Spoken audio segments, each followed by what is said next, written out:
안녕하세요. 아파트 박사TV의 장성철입니다. 이번 시간에는 아파트 관리자 역량 강화 프로젝트 감성 지수에 대해서 한번 알아보도록 하겠습니다. 제가 감성 지수가 뭐냐라고 물어보면 감성 지수를 영어로 나타낸 이모셔널 쿼티언트인 EQ다라고 얘기를 하고, EQ가 뭐냐라고 하면 또 감성 지수라고 얘기를 하시고, 이렇게 IQ랑은 다르게 감성 지수는 뭔가 이렇게 자세하게 알고 있는 내용이 좀 부족하다라고 말씀을 드렸었는데, 미국 그 예일 대학교의 심리학 교수인 피터 셀러베이 교수님과 뉴햄프셔 대학교의 심리학 교수인 존 메이어 교수님이 약간 이론화한 개념이 바로 이 감성 지수입니다. 그래서 제가 사실은 이렇게 감성 지수를 준비해 왔는데, 총 이렇게 5단계로 되어 있어요. 5단계로 되어 있고, 이 첫 번째 감성 지수의 어떤 내용은 자기 감정에 대한 이해가 얼마나 잘 돼 있는가 하는 내용입니다. 그래서 우리가 평소에 생활하시다가 화나거나, 그리고 놀라거나 당혹스럽거나, 아니면 좀 설레거나, 짜증이 나거나, 여러 가지 이제 복잡 미묘한 감정들이 많이 있는데, 이 감정들을, 본인의 감정을 본인이 느끼고 하는 그런 부분, 첫 단계, 자기 감정을 이해하는 능력이 바로 감성지수 첫 단계입니다. 1단계죠.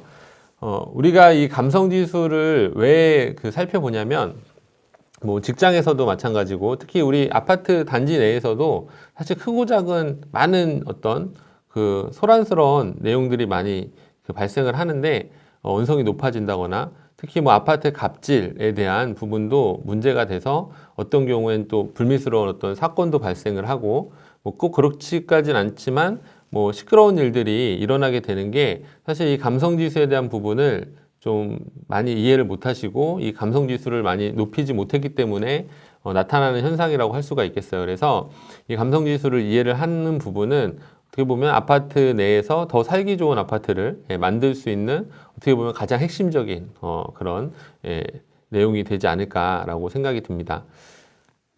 그래서 자기 감정에 대한 이해 능력, 내가 기분이 어떤지, 어떤 상황이 됐을 때 어떻게 내가 그걸 받아들이는지, 이런 거를 잘 이해할 수 있는 능력이 1단계고, 이 1단계조차 되지 않는 사람들이 있다고 합니다.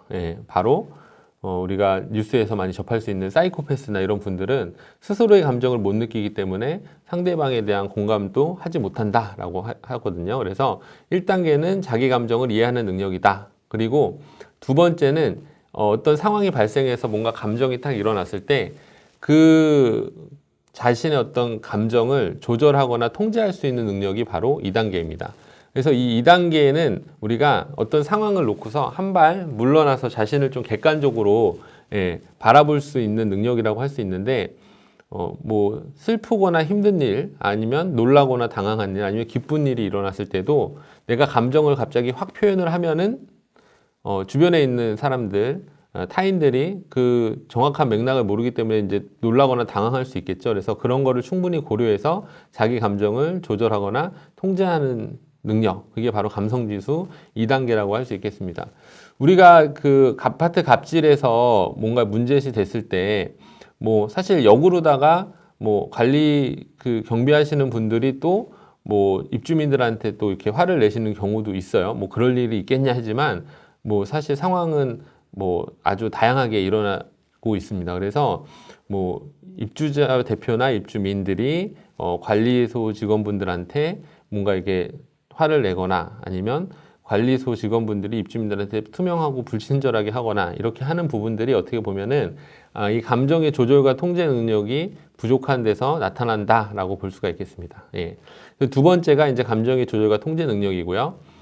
세 번째는 자기 동기화 능력이라고 해요. 자기 동기화 능력. 딱 말만 들으면 좀 어렵죠. 그래서 자기 동기화가 뭐야? 라고 생각하실 수 있을 텐데, 앞에다가 가로를 치고 긍정적인 하고 가로 닫고 긍정적인을 붙여서 자기 동기화 능력이다라고 좀 이해를 하시면은 이거는 조금 더 이해하기 쉽습니다. 예를 들어서 물이 반밖에 없네 보다는 반이나 있네 라고 생각할 수도 있는 거고요. 또 제가 기업을 다니면서 이렇게 직장에서 고객 접점에서 또 근무를 하시는 분들이 또 이야기를 들어보면은 예를 들어서 이제 콜센터 상담하시는 분이 어떤 굉장히 심한 고객의 전화를 받았어요. 이제 뭐 억지들 많이 부르시고 또 말도 또 험하게 하시는 고객이죠. 뭐 그분들은 약간 이런 분들을 JS라고 약어로 표현을 하더라고요. JS가 뭔지 아실까요? 우리 PD님 JS가 뭘까요? 아, 맞습니다. 예, 잘 알고 계시네요. 왠지 우리 PD님도 JS 진상 고객들 많이 만나봤던 것 같은데 뭐 우리가 입주민으로 생활을 하지만 관리를 해주시는 분들한테 조금 과도하게 요구를 하거나 좀 맥락이 안 맞는 어떤 그런 주장을 하게 되면 그분들한테는 우리가 또 이제 JS 진상이 될 수 있는 거겠죠. 전문 용어로는 이건 이제 문제행동 소비자라고 이제는 좀 말씀을 하고 있는데 뭐 한때는 뭐 또 블랙 컨슈머라고 얘기를 하긴 했었죠. 근데 지금은 이제 용어가 좀 정리가 돼서 문제행동 소비자라고 하고 있는데 또 이런 분들을 만나게 됐어요. 그러면 많은 사람들이 있는데 하필이면은 이 콜센터에 보면 이제 한 최소 뭐 한 작게는 100명부터 많게는 막 500명까지도 근무를 하고 있는데 우리가 코로나 때도 그래서 콜센터 직원분들이 감염이 많이 됐다고 막 이슈가 됐었지 않습니까? 그렇죠? 그래서 이 어떤 그 수많은 사람 중에 하필이면은 그런 JS 고객이 나한테 전화를 했을 때 어떤 생각이 드나요? 라고 물어봤을 때 대부분의 100명 중에 한 98, 99명은 딱 이 네 글자라고 얘기를 했습니다. 과연 뭘까요? 네 글자. 자, 퀴즈입니다. 네 글자. 재수 없다. 라고 생각을 많이 했다 그래요. 하필은 그 많은 사람 중에 나만 아니면 되는데 나한테 전화가 와서 내가 그런 불만스러운 이야기들을 특히나 또 막 심한 욕설까지도 내가 다 들어야 되는 그런 상황이 굉장히 싫었던 거죠. 그래서 재수 없다라는 생각을 많이 했었는데 반면에 한두 명 정도는 어떤 생각을 했냐면 이렇게 얘기하시는 분들이 있었어요. 어차피 내가 여기서 근무를 하게 되고 이런 분들을 많이 만날 수 있는데 기왕이면 이번 경험을 통해서 이런 분들을 잘 응대하고 잘 그 어떤 그 매니지먼트 할 수 있는 관리할 수 있는 어떤 그런 노하우를 내가 가져갈 수 있는 계기로 삼아 보겠다라고 이야기하신 분들도 있었거든요. 그랬더니 이제 주변에서 굉장히 막 야유가 쏟아지면서 말도 안 된다. 어떻게 그렇게 생각하냐라는 반응도 있었지만 그분은 꿋꿋이 나는 그렇게 생각한다라고 주장을 하셨어요. 근데 그런 분이 한두가 한 번만 있었던 게 아니라 저도 뭐 한 500회 이상 이런 강의를 하면서 경험을 해보니까 진짜 한 조직에 한두 명 정도는 그렇게 답변을 하시더라고요. 그게 바로 뭐다? 긍정적인 자기 동기화 능력이 굉장히 높으신 분들이 바로 그런 분들이고 이게 바로 감성 지수의 3단계에 해당하는 그런 내용입니다. 네, 이렇게 3단계는 자기 동기화 능력, 긍정적인 자기의 동기화 능력이고요.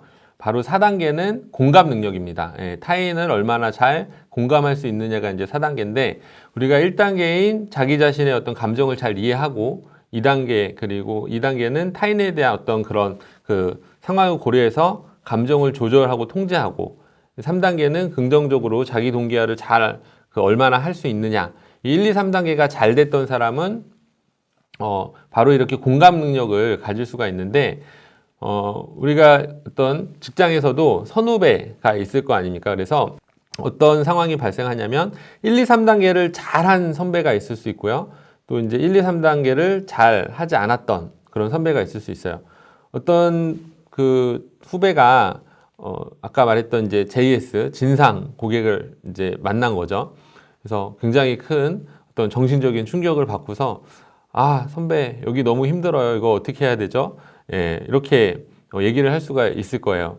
마침 지금 이 스튜디오에도 제 선배분이 저기 앉아 계시는데 그 선배분한테 이렇게 물어볼 수가 있잖아요.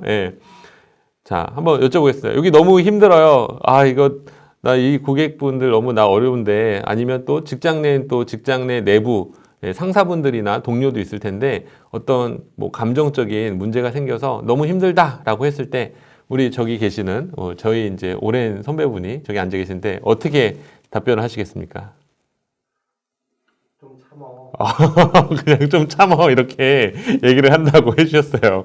즉석에서 물어봐서 좀 당황했을 수가 있었을 텐데 좀 참어라고. 근데 제가 봤을 때 이건 이제 감성지수가 높은 어떤 그런 어떤 그 말씀은 아니긴 하지만 제가 이제 눈빛에서 좀 느꼈어요. 진심으로 좀 후배를 생각하는구나 하는 걸 느꼈는데 맞습니다. 이게 우리가 말의 내용으로 전달되는 거는 한 6% 정도밖에 안 된다 그래요. 나머지 94%는 표정이나 몸짓이나 말투나 뭐 이런 어떤 비언어적인 요소로 전달이 되는데 이게 바로 이제 메라비언의 법칙이라고 이제 커뮤니케이션 이론에서 나오는 얘기예요. 그래서 저는 따뜻함을 느꼈는데 보통은 이렇게 감성 지수가 높지 않은 선배분한테 1, 2, 3단계를 잘 안 해왔던 사람한테 후배가 물어보게 된다면 이렇게 대답을 한다고 합니다. 그거 모르고 여기 왔니? 웰컴 더 헬 월드. 환영한다. 너 이제 지옥의 문을 연 거야. 여기 원래 그런 곳이야. 존버해, 존버. 우리 이제 PD님 많이 그런 경험 당해보셨는지 지금 격하게 공감하는 표정으로 저를 쳐다보고 계신데, 감성 지수가 낮은 분들, 특히나 이 1, 2, 3단계를 잘 안 해오신 분들은 그럴 수밖에 없다라는 부분이에요. 왜냐면 자기가 이제 공감을 잘 못하는 거거든요. 반면에 아까 이제 말씀해 주셨던 제 선배 같이 좀 참아라고 말은 그렇게 하시더라도 표정이나 눈빛으로 진정 좀 어려움을 이제 뭔가 위안을 해주고 싶은 어떤 그런 느낌을 받았는데 이런 분들은 1, 2, 3단계를 굉장히 잘 해왔기 때문에 자신이 그런 상황을 떠올린 거예요. 아, 나 진짜 그때 나도 힘들었지. 맞아. 그런 일이 있었었어. 나도 내가 그때 참느냐고 어려웠는데 그때 내가 얼마나 힘들었는지 내가 생각해 보니까 네 입장을 알겠다라는 어떤 그런 거를 이 경청과 공감은 다른 거거든요. 경청은 그냥 그 자체의 말을 잘 들어주는 거고 뭐 우리가 호응어라든지 이런 걸 하면서 고개를 끄덕거리다든지 이런 액션을 취해주는 어떤 이런 경청인 거고 사실은 공감은 본인이 그런 상황에 대해서 감정을 자기가 잘 느꼈어야 돼요. 자기 감정을. 그리고 그걸 또 조절 통제도 했었어야 되고 한 단계 나아가서 긍정적인 자기 동기화를 해서